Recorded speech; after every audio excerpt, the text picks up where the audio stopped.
¿Qué tal? Me da mucho gusto saludarles. El día de hoy quiero empezar a dialogar sobre un asunto importante que tiene que ver con las distinciones entre ética y moral.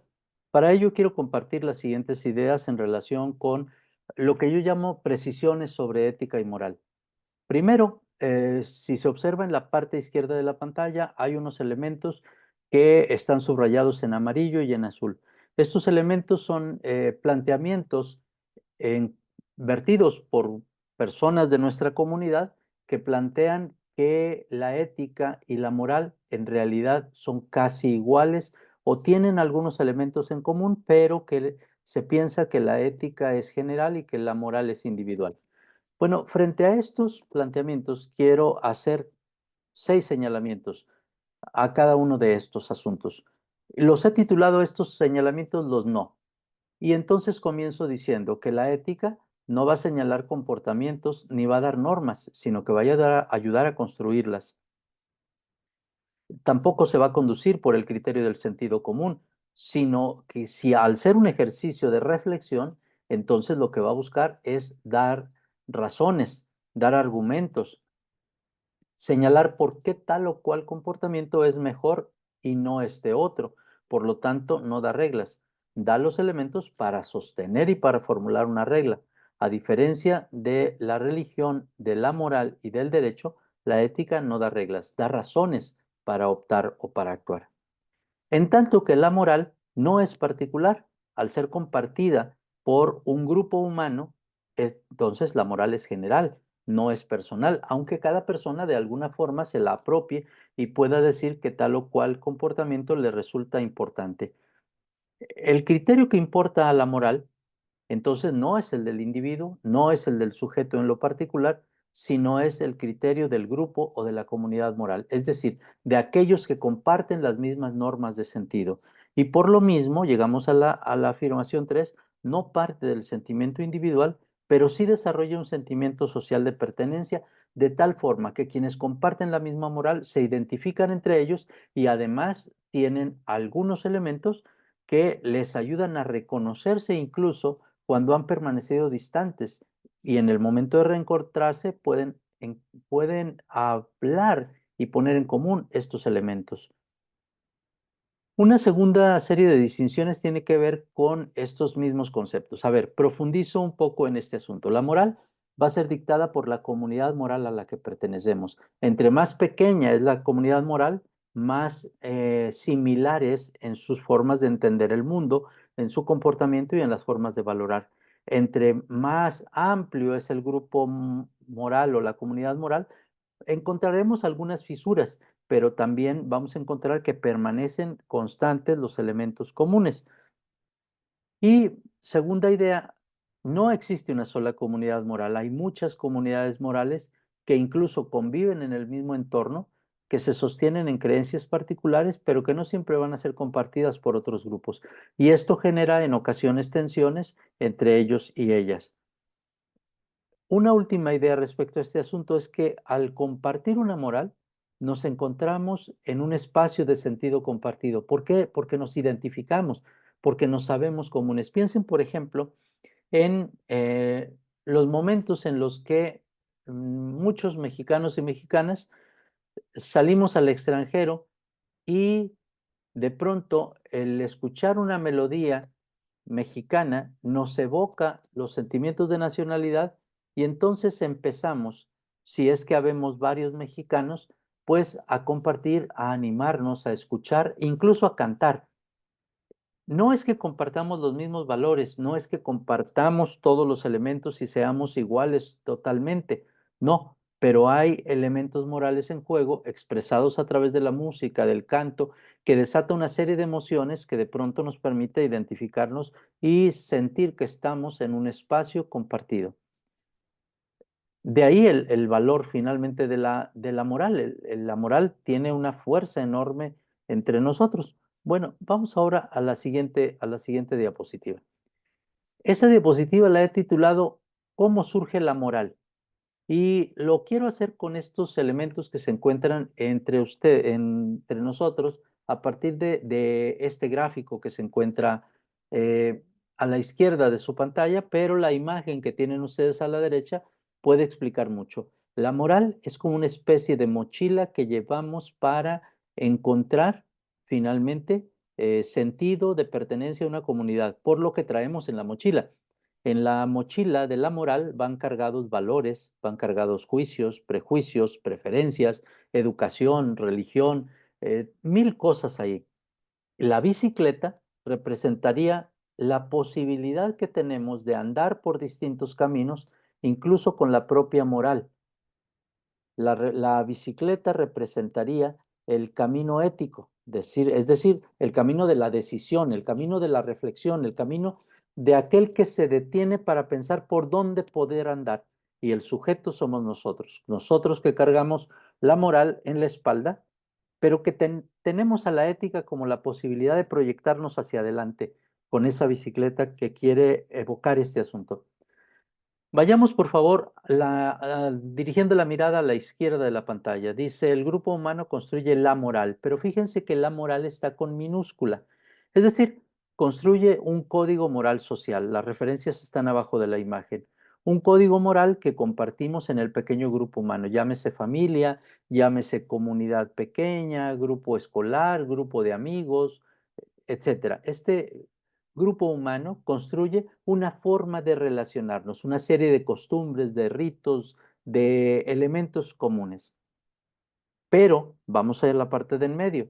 Cuando el grupo humano, aquí donde tengo la flecha, cuando el grupo humano absolutiza su código moral social, es decir, cuando lo presenta como único, cuando cree que su manera de mirar el mundo es la única, entonces aparece la moral que está a la derecha eh, con negritas, ¿sí? Como algo fuerte. El color negro siempre representa fuerza, representa impulso. Bueno, aquí va a ser muy importante. Los códigos morales de las sociales de pronto pueden convertirse al absolutizarse en la moral privilegiada por un grupo. ¿Y qué es esa moral vista así?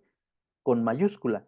Es una teoría con la pretensión de ser para todos, que se presenta incluso como verdad única y que se busca aplicarla a todos por igual. Por eso todos los integrantes de este grupo que está abajo cargando una llave señalan y se orientan hacia el mismo lugar. ¿Por qué? Porque la moral con mayúscula, al haber sido absolutizada, cuando en realidad era solamente de un pequeño grupo, pues se convierte en un elemento de fuerza que quiere imponer su mirada a los otros. Ahora, este código moral social busca orientar la vida de todos y de todas, pero ahí hay que ubicar lo siguiente. Al final de cuentas, los seres humanos somos únicos, somos individuales. Por de ahí la palabra individuo, indiviso. Es decir, somos únicos, somos irrepetibles y aunque compartamos con otros creencias, valores y algunos juicios, al final de cuentas somos individuos. Bueno, los hombres y las mujeres, los seres humanos, digámoslo hoy, tienen una moral, un código moral personal, que puede ser igual, como se señala en este signo, o diferente al código moral social. Pero, ¿qué sucede cuando nos damos cuenta de esto? ¿Qué sucede cuando operamos con nuestro código moral social? Bueno, pueden suceder dos cosas. La primera es que cuando el código moral personal, cuando mi propia moral asumida por mi grupo es igual al código moral social, es decir, a la moral con mayúscula y con negritas, entonces yo soy bien aceptado, soy reconocido, soy parte del grupo, soy querido, soy incluso premiado o reconocido con, acuérdense ustedes en las escuelas, como en las escuelas, incluso se nos ponía cuando éramos los que respondíamos a los planteamientos morales de la profesora o del profesor, un reconocimiento hasta en forma de estrella en la frente. Pero cuando el sujeto humano, la persona humana, con su propio código moral personal, no se identifica o es diferente con el código moral social, aparecen los problemas. La persona es excluida del grupo, es sancionada, es cuestionada, es vista como aquel o aquella que genera una cierta tensión en las mismas relaciones.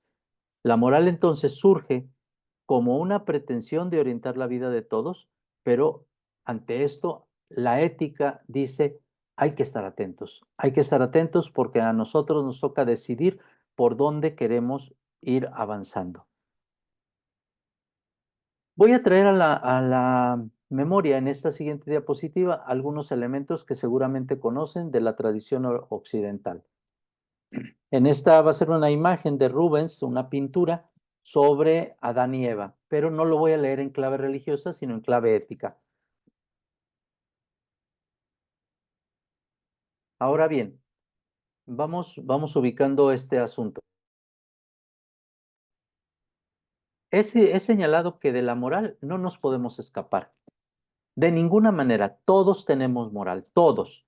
A lo mejor no compartimos la misma moral, pero eso no significa que no la tengamos. Incluso el delincuente más contumaz tiene una moral, porque la moral no es la teoría sobre lo bueno, sino es la teoría compartida socialmente sobre lo que se debe hacer o no hacer.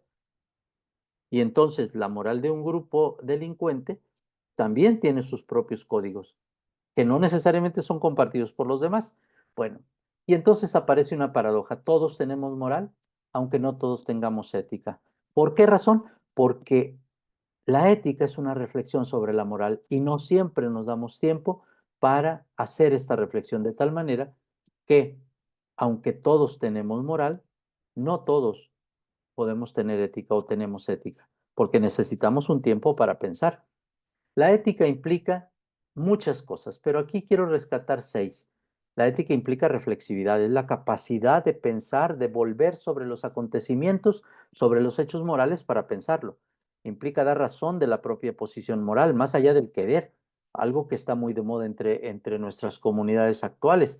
Si yo quiero eso es porque eso es bueno. A ver, la ética nos ayuda a dar razón de esta propia posición moral. ¿Por qué quiero eso que quiero? ¿Por qué quiero querer eso? ¿Y por qué puedo no querer eso? Eso es muy importante. La ética implica también discernir, separar, sopesar, contrastar. Por eso implica también valorar. Y la ética en el fondo implica preferir, atendiendo 3 cosas. El propio querer, o sea, no podemos dejar de reconocer lo que nosotros estamos sintiendo o esperando. Implica valorar, es decir, comparar, revisar, dar peso y optar al menos con cierta libertad. Ya será momento de detenernos más adelante en los límites y las condiciones de la libertad, pero en principio hay que señalar que la libertad es un elemento que está siempre presente en la ética, aunque sea de manera moderada. Y por el otro, reconocer el marco de consecuencias, es decir, frente a lo que nosotros estamos decidiendo desde una reflexión que toma en cuenta la propia posición moral, pero que la ha revisado, que la ha valorado, que está tratando de atender el querer, el valorar y el de optar con cierta libertad, reconocer el marco de consecuencias. Eso quiere decir Adela cuando dice que somos finalmente constitutivamente morales, pero además podríamos decir y añadir con otro autor, Javier Zubiri, que finalmente somos estructuralmente sujetos de reflexión ética. En la reflexión ética juega un papel central la conciencia moral, porque la conciencia moral es esa capacidad de observar y observarnos. Y la conciencia moral actúa de 3 maneras: como consejera, como testigo y como juez. Actúa como consejera antes de realizar un acto moral. Actúa como testigo una vez que estamos realizando el acto moral. Y actúa como juez una vez que lo terminamos de realizar y ya nos puede ayudar a evaluar lo que hicimos. Bueno, en la imagen que tienen ustedes a la derecha es una pintura de Rubens que se encuentra en el Museo del Prado de Madrid. Y ahí ustedes seguramente conocen la narración de Adán y Eva. Adán y Eva estaban desnudos, son tentados por la serpiente. La serpiente es aquel sujeto que les ayuda a mirar otras opciones.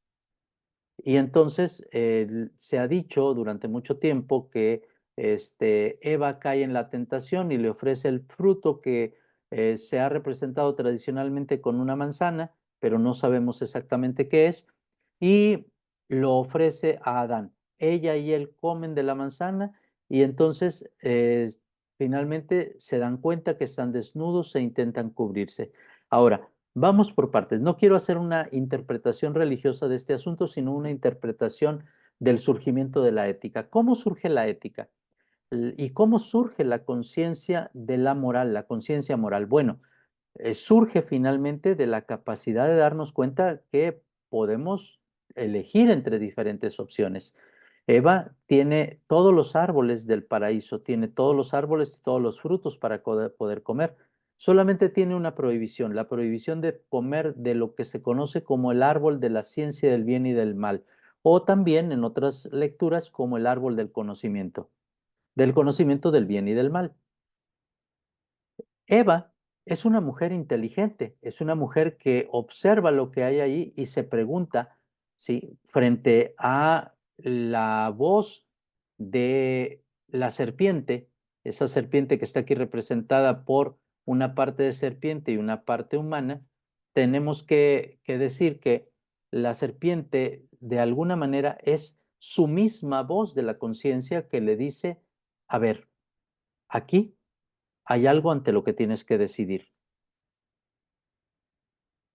Dios te ha puesto para decidir frente a este asunto.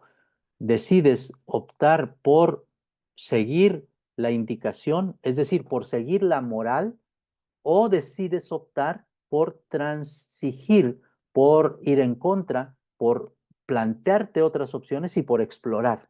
Eva opta por explorar, Eva opta por la libertad, Eva opta por ir más allá de la norma misma. Y entonces allí aparece la ética. La ética aparece en el contexto humano cuando somos capaces de pensar nuestra propia moral y hacia dónde podemos conducirnos. Por supuesto que tiene consecuencias.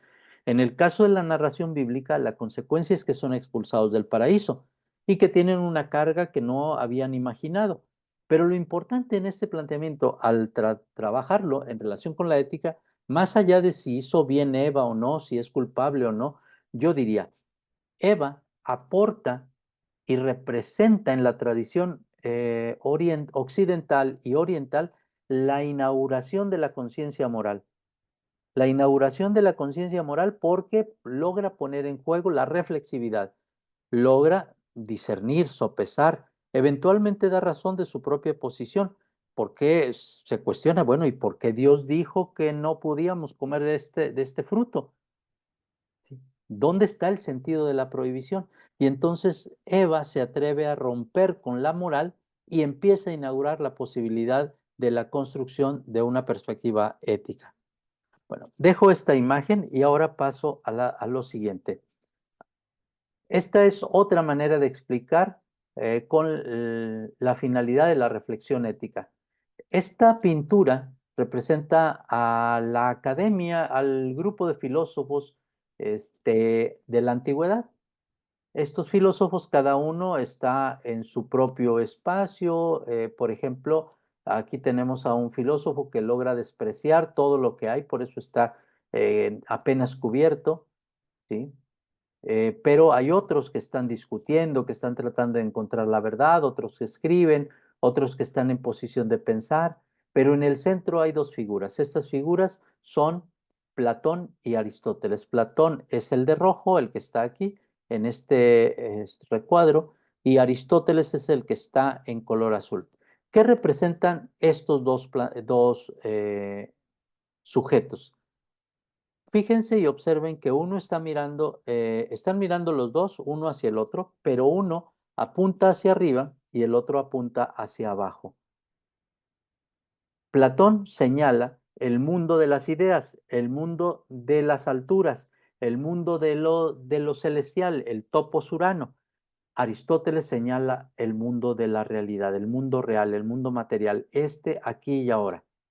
Y entonces ahí aparecen dos posiciones de reflexión ética. Si ya con Adán y Eva descubrimos que era importante la posibilidad de pensar los actos morales y las prohibiciones de pensar la moral, con Aristóteles y Platón en este recuadro podríamos entender lo siguiente.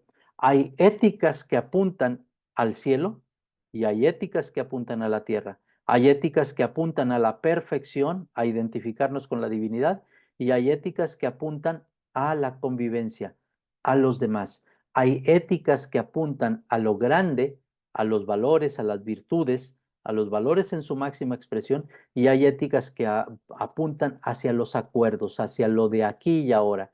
Y entonces la reflexión ética nos permite y nos lleva a elegir en nuestras reflexiones entre los mínimos y los máximos.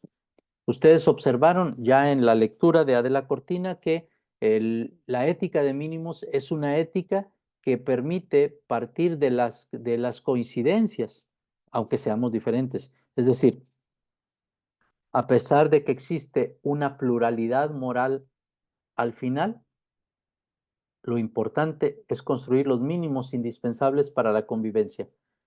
Pero las otras éticas que siempre están presentes apuntan a la perfección, a la virtud, a alcanzar incluso la gloria. Se identifican o se suelen identificar con las religiones. Por eso se les llama éticas de máximos, en tanto que a las éticas de los acuerdos se les llama éticas de mínimos.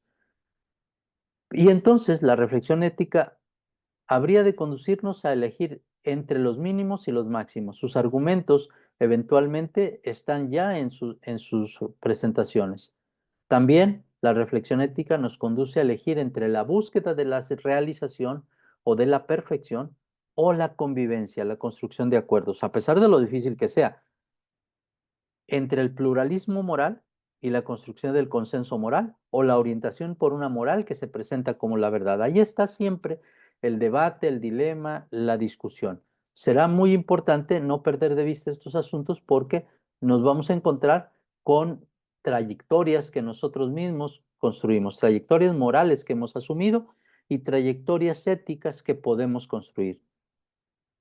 Esta imagen, de nuevo, representa el centro de la discusión. La moral está representada por la mochila que llevamos a la espalda con todos nuestros saberes de cómo conducirnos en la vida y la ética está representada por la bicicleta que nos permite tomar distintos caminos, aún con la moral heredada, a la que podemos cuestionar eventualmente e incluso sacar de la mochila para meter otros componentes. El sujeto somos nosotros, los que tendríamos que decidir por dónde orientarnos. Dejo aquí las cosas entonces y les agradezco mucho.